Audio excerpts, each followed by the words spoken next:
ഇന്നത്തെ topic super താരം Sadio Mane Lionel മെസ്സിയെ കുറിച്ചൊരു കാര്യം വ്യക്തമാക്കുന്നു. അതാണ് ഇന്ന് നമ്മൾ ഡിസ്കസ് ചെയ്യാനായിട്ട് പോകുന്നത്.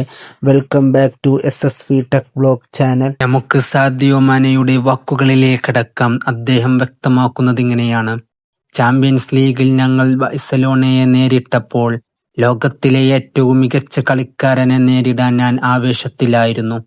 മത്സരശേഷം മെസ്സി ഒരു പുഞ്ചിരിയോടെ എൻ്റെ അടുത്തേക്ക് വന്ന് ആഫ്രിക്കയിലെ എൻ്റെ ജീവിതത്തെക്കുറിച്ച് ചോദിച്ചു.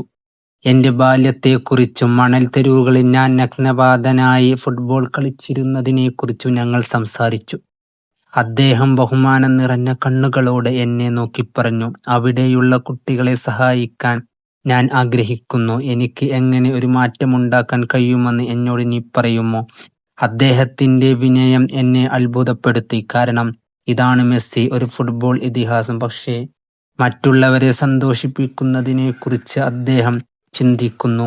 ആ നിമിഷം അദ്ദേഹത്തിൻ്റെ മഹത്വം കളിക്കളത്തിലെ കഴിവിൽ നിന്ന് മാത്രമല്ല, കളിക്കളത്തിന് പുറത്തുള്ള അദ്ദേഹത്തിൻ്റെ വലിയ മനസ്സിൽ നിന്നും വരുന്നതാണെന്ന് ഞാൻ മനസ്സിലാക്കി എന്നാണ് സാദിയോ മാനെ വ്യക്തമാക്കുന്നത്.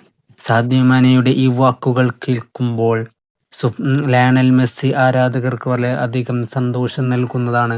ഇതിനോടുള്ള മറുപടി താഴെ കമൻ്റ് അറിയിക്കുക. ഇതായിരുന്നു ഇന്നത്തെ വീഡിയോ എന്ന് പറയുന്നത്. അപ്പോൾ ഇതിനോടുള്ള നിങ്ങളുടെ മറുപടി താഴെ കമൻ്റ് അറിയിക്കുക. ഇതുപോലത്തെ ഫുട്ബോൾ റിലേറ്റഡ് വീഡിയോസിനായി ചാനൽ സബ്സ്ക്രൈബ് ചെയ്ത് സപ്പോർട്ട് ചെയ്യുക. Okay, by.